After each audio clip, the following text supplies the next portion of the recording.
Paano po ba, ASEC, nagre-recruit itong mga foreign armed forces ng mga Pinoy dito sa atin?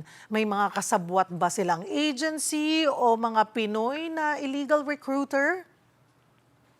Mukhang karamihan po ay through online job offers. And at the moment, the DFA has no confirmed information regarding any officially registered office in the Philippines linked to such activities.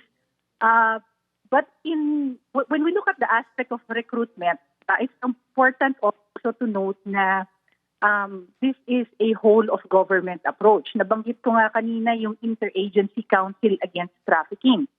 So ito po ang government body na mandated to formulate programs to prevent and suppress trafficking in persons.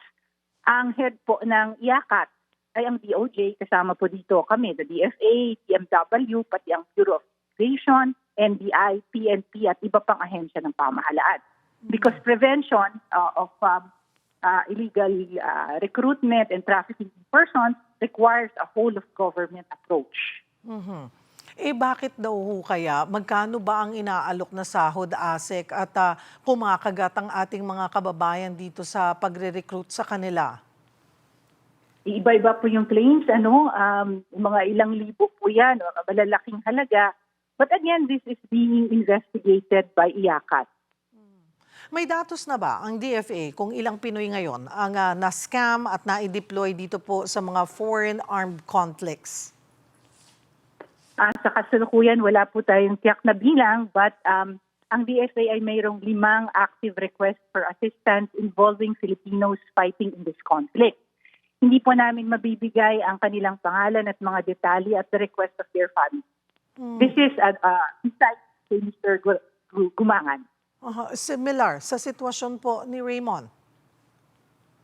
Yes, so 5 other active requests for assistance involving Filipinos there. Okay. Pwede rin ho bang makasuhan yung mga Pilipino na sasabak sa mga foreign armed conflict kahit na lumalabas na niloko lamang po sila?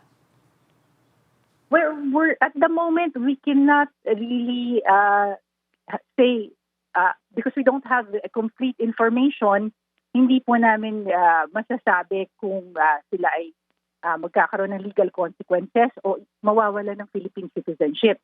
So ang masasabi lang namin as far as the law is concerned, the loss of Philippine citizenship on the ground of foreign military service requires rendering service to a foreign armed force and taking an oath of allegiance. So wala pa tayong verified information, not enough information, so we cannot really comment yet. ASEC, kapag Filipino o dual citizen ka, bawal kang sumali, di ba, sa militar ng ibang bansa. So ano pong mangyayari sa kanila?